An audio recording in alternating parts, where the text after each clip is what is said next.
Tennessee just rolled into Tuscaloosa and did something they've struggled to do all season. They finished.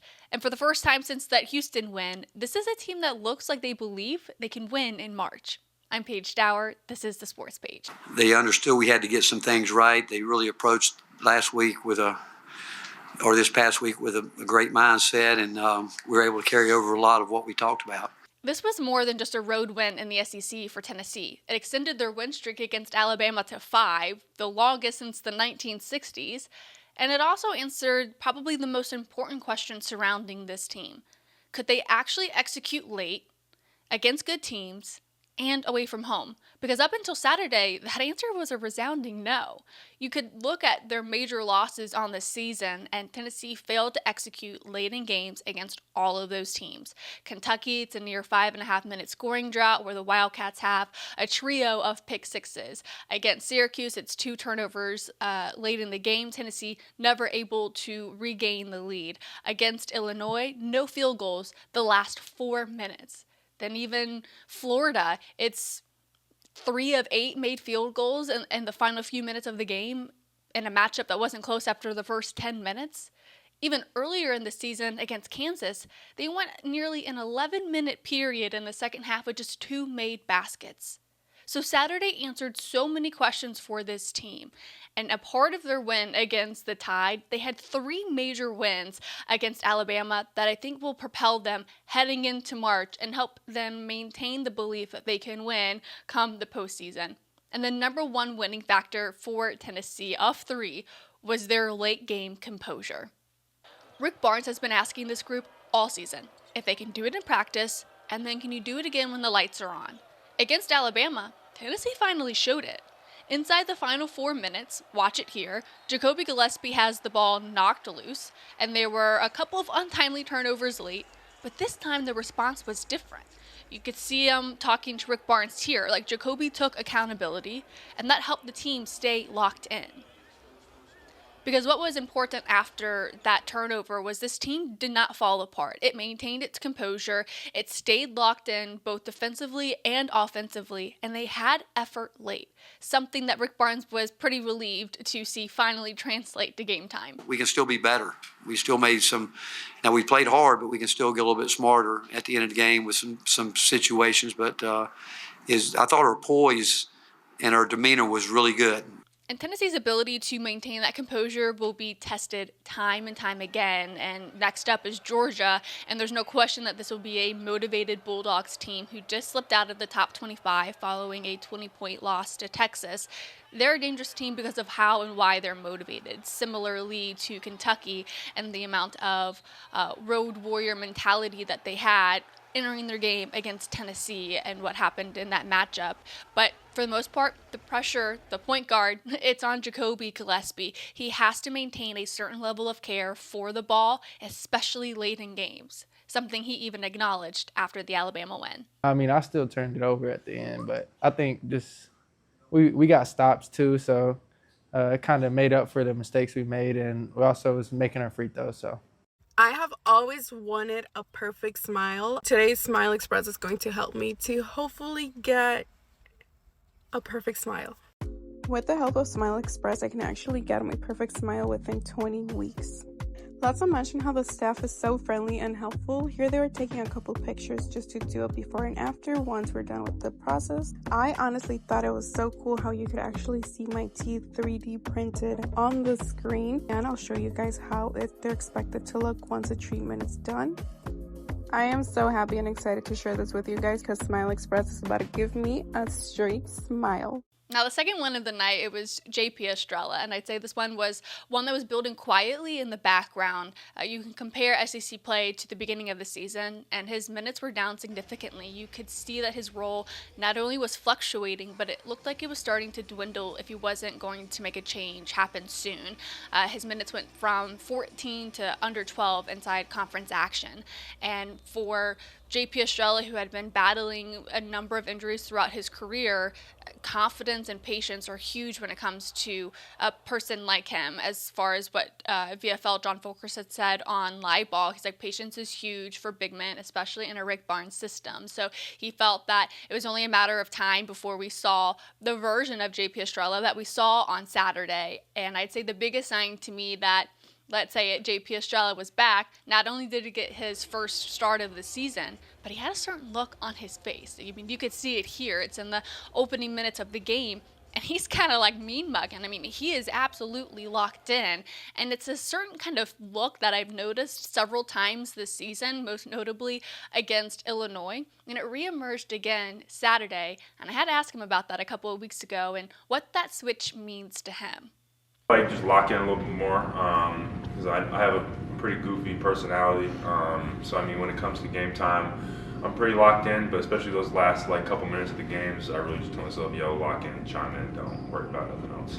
Barnes has also been pushing him to be much more physical, to be the aggressor, even saying like he's asking JP to be more nasty on the court. And against Alabama, he was. He had a season-high 26 points. He grabbed critical rebounds and was a real presence inside. And when JP Estrella plays with this kind of confidence, it actually changes the makeup of this team. Trying to go as hard as he can in practice because, like you said, I think that he has great potential. His ceiling is really high, and we need him to play like he was before. And so I think every game he will continue to get better. His spring, his pop, his quick step will return. But like you said, I think that, he's had a few plays that maybe he would have made before, but I think that confidence and his rhythm will return at some point. I mean, he adds a critical presence inside with cleaning up misses offensively. He's a great rim protector. And then paired with Felix Okpara, they could be an elite tandem inside. Those are two, 6'11" players that Tennessee needs to be on their A game every single game. And we saw that against Alabama. But I would say the next step for JP to really help change the trajectory of this season and be the player that he absolutely believes he can be and wants to be, it's all rebounding. Part of what's frustrating when it comes to JP Estrella's inability to grab more boards is he's often in the right spot, just doesn't always come down with it. When you look at a number of the teams inside the top 25, whether that be Duke or it's Houston or even Florida, they all have at least one guy that's averaging 9.9 or more rebounds per game. Tennessee absolutely has the size and strength, starting with JP Estrella, to have at least one player on the team that's averaging near double-digit rebounds every game. We know, he's one of the great teammates. We know how much he loves, being a Tennessee Volunteer, and he's had some tough breaks in his career. But tonight, all that hard work he put in could be the start of something really good for him. Now to the third win, and maybe most important win of the night against Alabama, was Nate Ament. I think he finally arrived, not just because he scored a career-high 29 points as the SEC Player of the Week, and rightfully so, but he's playing with a certain level of confidence that you can actually see. Following the Florida and Kentucky losses, Nate Ament and Jacoby Gillespie both told me the team lacked effort and focus down the stretch. And what stood out to me with their responses was neither could really explain why that focus slipped. So to me, it pointed to something bigger. The issue is confidence. Because when belief is shaky, turnovers don't just hurt, they snowball. And it builds momentum for the other teams. I mean, again, just look most recently to their last loss against Kentucky, a trio of pick sixes late in games. The Wildcats instantly built momentum for themselves. And it's a complete contrast to this Tennessee team who has shown that they struggled to manufacture momentum. They don't have the same flash plays like the lobs, the dunks, the transition three-pointers, or the catch-and-shoot three-pointers that they've had the last couple of seasons. So when you have a team that you're playing against that has no problem creating momentum versus yourselves who looks like for the most part that they can't create momentum, it's a total imbalance in the scales. That's why Saturday night was so important, because even when Alabama tried to create their own momentum, right, forcing late game turnovers, the team stayed focused. They had that same level of effort. They hustled to get on defense. So when Alabama missed the transition bucket, Felix Okpara was there to get the rebound. You could rewind earlier into the game in the second half, and it's this lob pass from JP Estrella to Felix Okpara. That creates momentum there. But the biggest momentum play, it came from Nate Ament, and that's why he's the biggest win of the night for Tennessee, because it's this play right here where he takes the contact, draws the foul, gets the bucket, and then flexes on Alabama, and Tennessee's bench is up on their feet, clapping and roaring, and that absolutely, that does change what this team looked like the rest of the way. And Nate Ament told us after the game that, yeah, that's exactly what he wanted to do. Really wanted to win that game, coming off a tough loss, against Kentucky, and props to the Alabama team. They made us work for it every bucket, every stop. But I just wanted to turn up with my guys, seeing the guys on the bench get all rowdy. Thought I'd give some energy back to them. He really, really cares about his players, and he really loves his players. He is so totally invested in his players, and that one-on-one time with him is almost like sacred time, and you just enjoy it so much because he could be doing so many other things. That one-on-one time is very crucial because then you really learn, but you develop that bond and a relationship during that time as well. So when Tennessee has its composure, JP Estrella's physicality, and Nate Ament's confidence, this is a completely different looking Tennessee team, one that's full of belief it can compete and march. But Rick Barnes' message is still the same: keep building.